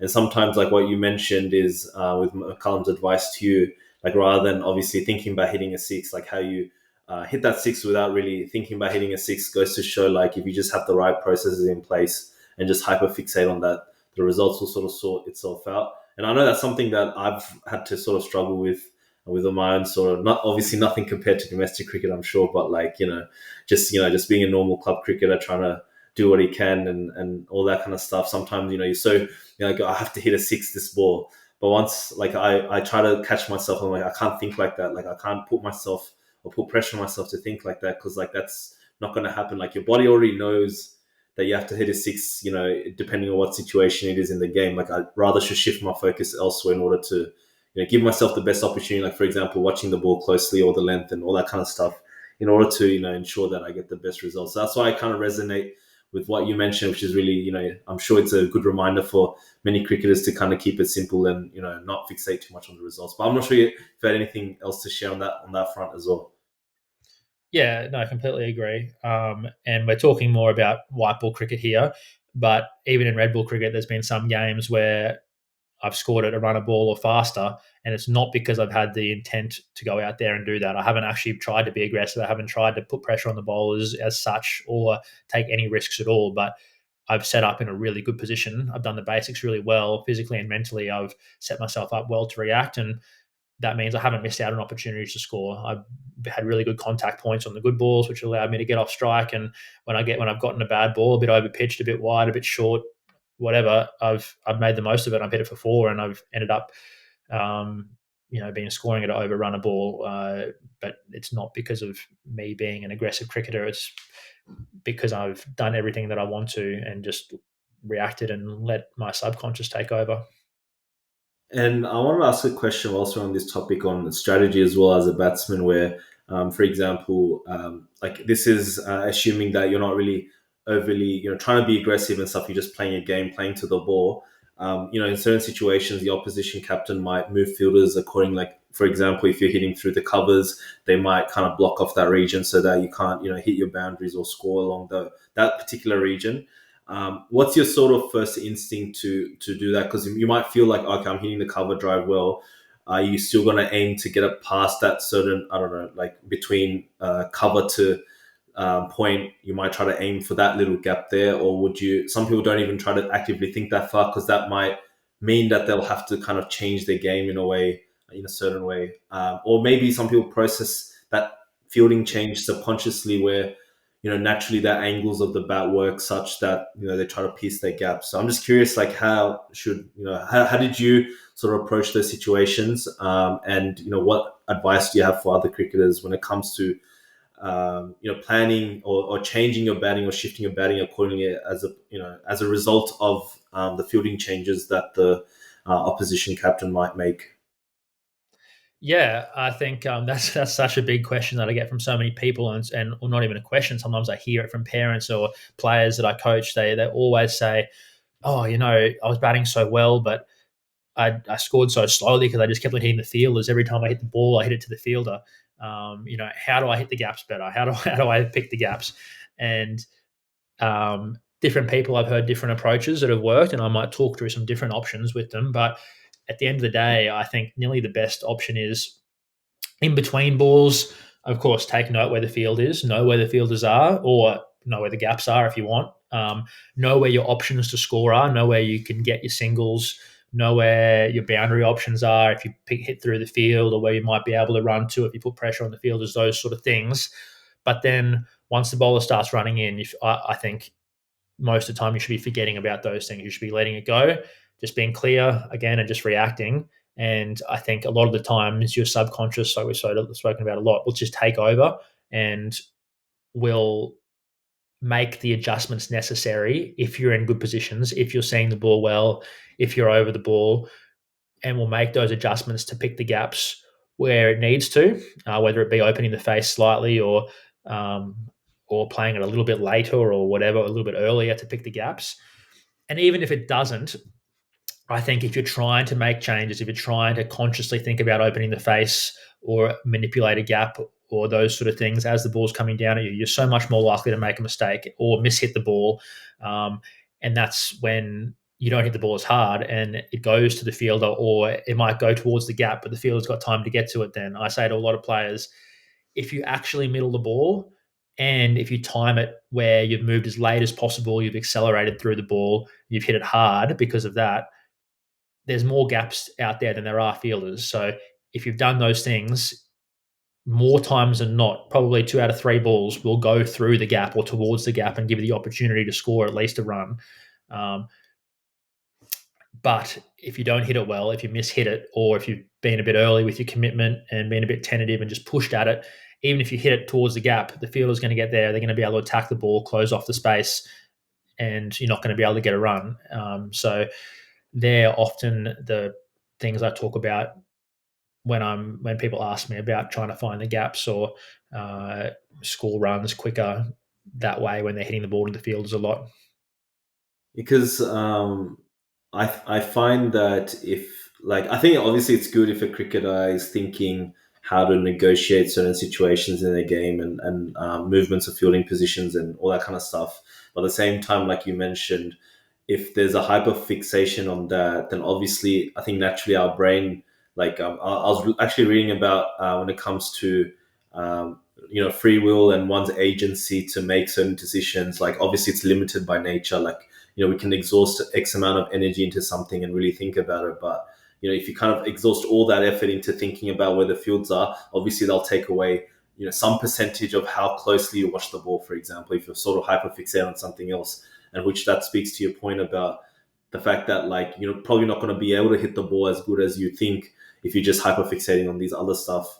Like, at the end of the day, like, you want to keep it as simple as possible and watch the ball closely out of the bowler's hand and sort of stick to those principles and foundations. And I'm sure that the subconscious will sort of pick up the sort of cues and kind of adjust accordingly if you are somewhat actively thinking about the fielding positions as well. So, but yeah, like on top of that, like whilst we're on this topic, what sort of approach did you have in, like, you might, I don't know if you wanted to comment on what I've just said as well, but in between deliveries as well, I think it's really interesting. Everyone has different things that they do in between deliveries, because cricket, most of the time, if you're batting, I'd say what, like 80-70%, you're just waiting for the ball to be delivered, right? So what sort of, did you have like a mantra or something that you did in between balls to keep you engaged, or sort of make you, or help you relax before you sort of played the ball? Yeah, yeah. No, I don't have much to add on your last comment. I agree, definitely in what you were saying. In terms of my sort of between ball routine, I do try and repeat it ball to ball. I do have a routine. It's not like really, really strict. I don't like to restrict myself and feel like I need to be perfect, or if I don't do it perfectly or don't replicate my routine, yeah, that's not a big deal, really, for me. I think it's important early in my innings to get into a bit of a rhythm, but I think I probably do it less and less as my innings goes on. But for some people, it's really important, so I'm not trying to downplay it at all either. Um, for me, once the ball's bowled, I walk off the pitch. Once I get off the pitch, that's my cue that I can sort of relax, assess the ball that I've just played, assess what's happened, consider any changes that might be made in the field, reconsider my plan if need be. Often I don't need to, and there's no need to most the vast majority of the time. But if I need to for whatever reason, I can do that. Um, but then, as quickly as possible, I'm trying to relax. I'm trying to just stand there off to the side towards square leg a bit, sing a song in my head. It's usually the same song throughout the whole innings. It's like a song that I've listened to in the car on the way to the ground that I know the words of fairly well, so that I don't get stuck singing the same 5 words my whole innings. I can sort of sing through different parts of the song throughout the day. Hopefully, I stay out there long enough to be able to get through different parts of the song. But when I'm singing that song, it's complete switch off, complete like mental relaxation, where I'm not thinking about cricket. I think that's important to refresh the mind a little bit, and then when the bowler's at the top of his mark and I'm ready to go, step back onto the pitch. When I step onto the pitch, that's my time to reset again and get my toes where I want to in terms of my stance position and sort of cue myself to switch on and be sharp and watch the ball hard. And I wanted to ask, like, whilst we were, we talked about how you faced, Rashid Khan and Lasith Malinga. You also faced Jofra Archer as well, and you'd opened the batting alongside McCullum and scored 45 of 33 facing Jofra Archer. So, and I think he's playing right now, probably to be honest, bowling against India. So, and also in that same game would be Timor Mills, which he can bowl 150 kilometers an hour if I'm not mistaken as well. So how's that experience, facing Jofra Archer, Timor Mills, very, probably one of the quickest English bowlers, going around, and how did you strategize against them? Yeah, that was something to consider leading into that game. Definitely the pace that they had, a very, very fast, raw pace. I think I had played with Mills the year before. I think he'd played for the Heat the year before, potentially. I'm pretty sure. And I'd faced him in the nets, and he was scary to face in the nets because he could bowl up towards that 150 mark, but also his slower ball was elite. He had such a good back of the hand slower ball with such a fast arm action that you thought it was coming at 150, but it would come at like 110 k's an hour. It was such a drastically slower ball. So it was almost like you had to set up for the slower ball every time and then catch up to the faster ball, which isn't too hard if you're facing someone who bowls 130 or 125. But if they're bowling 145, that's really tough to do. So was a big one to consider and plan for me. I think I was able to hit him for a couple of boundaries Mills actually, which was nice. Not sure I middled them all, but I think I got a few over mid wicket against him. Jofra Archer, great bowler. I love watching him bowl. He's such a beautiful action. He's one of my favourite bowlers. So I love to see him fit and firing, even though he plays against us a lot of the time. But yeah, he was fast and such an easy. Actually, looks like he's just cruising in so slow and doesn't have a fast arm action, and it's just going to come down at you nice and easy, and then it just whips down so fast, just slings down at you. I remember I played a nice cut shot against him early on. I'm not sure if I cut it for four or not. I think I tell myself that I cut it for four, but maybe I'm hyping up the situation a bit and I cut it for one. I don't know, but I remember I cut it well behind point, probably slightly late on it, but that's not bad for a cut shot. I can't remember too many other balls that I faced off Joffrey that innings, but uh, but yeah, he was. I remember him feeling quick, feeling really slippery. And I'll ask just maybe three or two questions before I wrap up. So I appreciate your time, coming on the show and talking to us about many insights about the game. Because in that game as well, you're batting with Brendan McCullum. So what was that experience like? I know you mentioned him previously, like, such an electrifying batsman to watch, such a big hitter, especially, training with him and all that sort of stuff, watching him in the nets. What was that experience like playing alongside and batting with Brendan McCullum? Yeah, that was a crazy period with the Heat. And we had McCullum, Chris Lynn, Darren Lehman as coach. They were all so aggressive with their mindset and with their planning and their thought processes when it comes to T20 cricket. It was just go go go and be aggressive and take the game on, and sort of like you hear people talk about English cricket at the moment, which was cool. It was good to be a part of, knowing you had their backing and their support to play your shots and not feel judged too much about that. Um, but there's one thing talking about it, and there's another thing actually doing it. And he was able to pull it off so often. His bats were so heavy, but he's such a strong guy, and yeah, his ability to just charge bowlers consistently and smack them over cover, and it was super impressive, and it just looked like he had no fear. He wasn't trying to protect his wicket. He wasn't trying to survive. He wasn't trying to protect himself. He was just trying to put pressure on the bowlers and dominate them and take the game on. So it was great to watch from the other end. It sort of definitely took the pressure off me when I was batting at the other end. And so I'll ask really three really short questions. What was your most favorite and most memorable innings you've played? Oh, that's a tough one. Um, that's a really tough one. I think couple of standouts. One was a Shield game against South Australia at Adelaide Oval, where we were no chance of winning, but we had to draw the game, and I was able to bat for 300 and something balls. I don't know, 330, 350 balls. I probably scored 130, 150. I can't remember exactly how much either, but to be able to bat that length of time after coming in at 2 for not many against Chad Sayers, Joe Mennie, Kane Richardson. Not sure if Zampa played that game or not, but a quality attack and to be able to bat us out for a draw was something I was really proud of when they just kept throwing everything at us.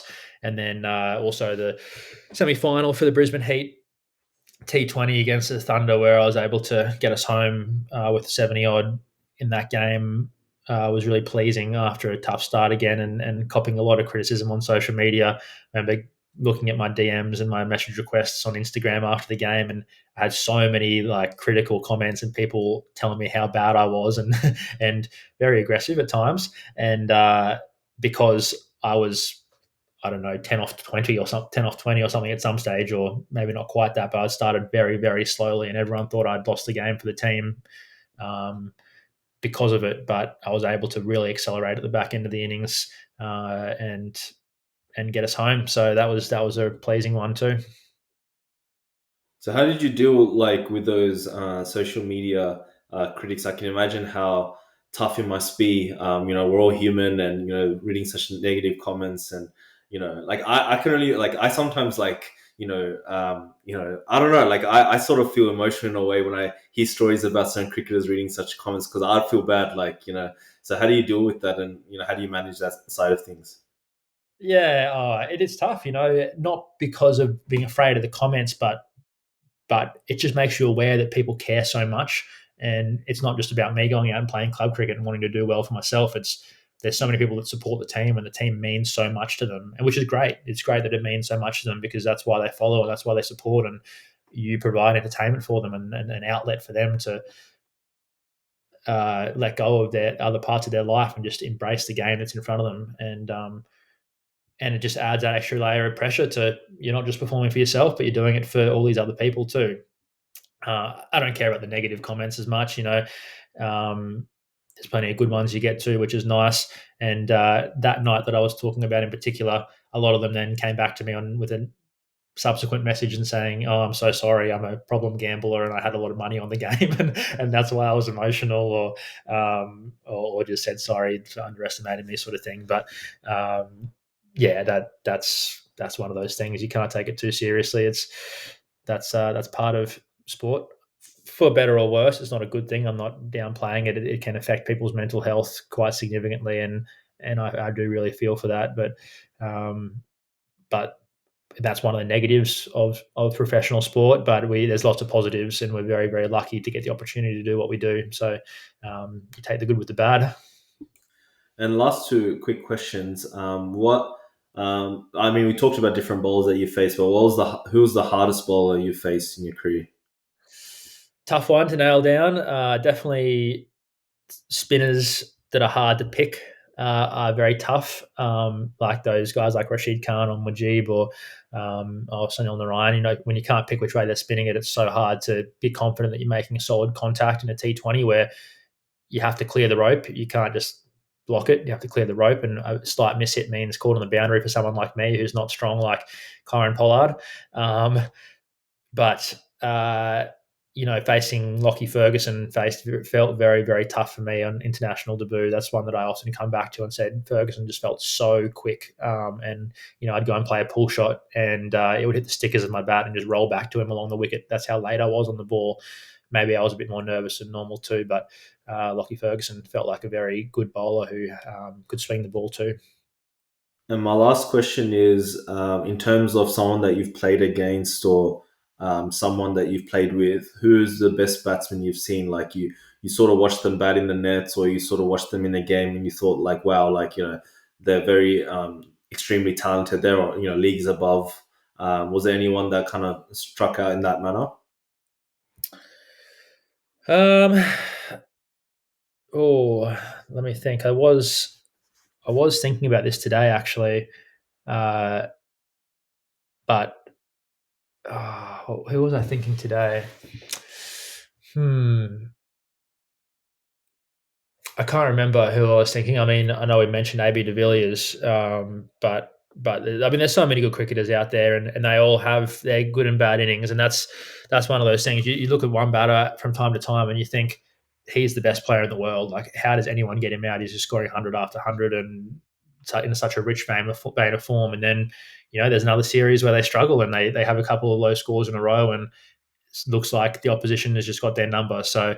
Um, there's no one that is immune to that. There's no one that can get away with it. Maybe Bradman was back in the day. He's averaged a lot, but I mean, you can't go past these days someone like a Steve Smith. Seeing him play in all formats and be so successful was such a unconventional approach, but something that works so well for him, and his numbers are crazy good. So Steve Smith's someone that I'm very, very impressed by, but that doesn't come to any surprise to anyone in the world, I don't think. And probably my last quick question would be like, as a kid growing up, like who was your role model batsman that you really looked up to? Yeah, as a batter in particularly, maybe someone like Mike Hussey, someone that looked like he just worked so hard and was uh, just dug in for his team and was so mentally strong. But my favourite cricketer was actually James Hopes. I loved watching James Hopes play. I was a bit of an all-rounder when I was younger, like him, but I just felt he was so underrated. He always did his job so well for the team, whether it was opening the batting or opening the bowling or wherever he came in the lineup. I felt like he was such a good, reliable player who played a lot of one-day cricket for Australia, but probably I thought he deserved more opportunities in that international setup. And I loved watching him play for Queensland and the Brisbane Heat, and was very, very lucky to then end up playing with him in the last couple of years of his career, and also being coached by him. So, James Hopes is one that I always mention as being one of my favourite players growing up. Definitely a very underrated player. And I know you've been so generous with your time, and you talked a lot of different stuff about your career and who you face, and other things in regards to psychology, in regards to cricket and all that sort of stuff. So I appreciate your time. Thank you so much for coming on the show. I don't know if you had any final thoughts before we wrap up, but I appreciate your time. Thank you so much for coming on the show.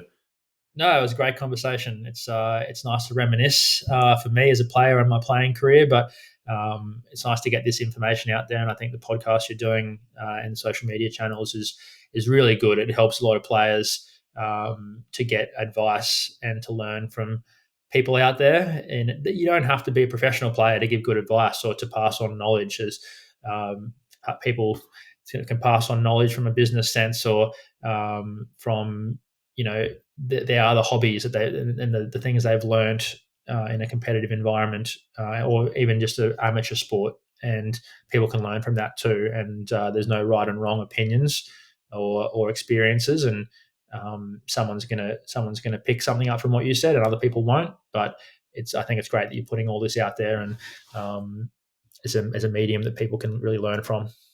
I appreciate that, especially with your content that you're putting out on social media as well. It benefits so many cricketers, and every cricketer, they don't necessarily have to be, striving to play for Australia or play domestic cricket, but even just, local club cricket. Everyone wants to, I'm sure everyone wants to just be the best that they can be for the team that they're playing. So it's all about trying to, learn as much as you can. And that's why I sort of, enjoy doing the clips and talking to players like yourself, because it allows them to gain a bit of insight and something that they can sort of implement if they've learned from today's conversation, that they can just apply, and hopefully it benefits them. So thank you so much for your time. And people who want to check out the episode, we're on YouTube. You can subscribe to us there.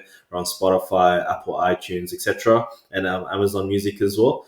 And we're on Instagram as well, and TikTok and Facebook as well. So check us out there and give us a like on all our pages. From our special guest, Sam Heazlett, we wish you all the best. This is Tanzim signing off. Thank you for your time. Take care.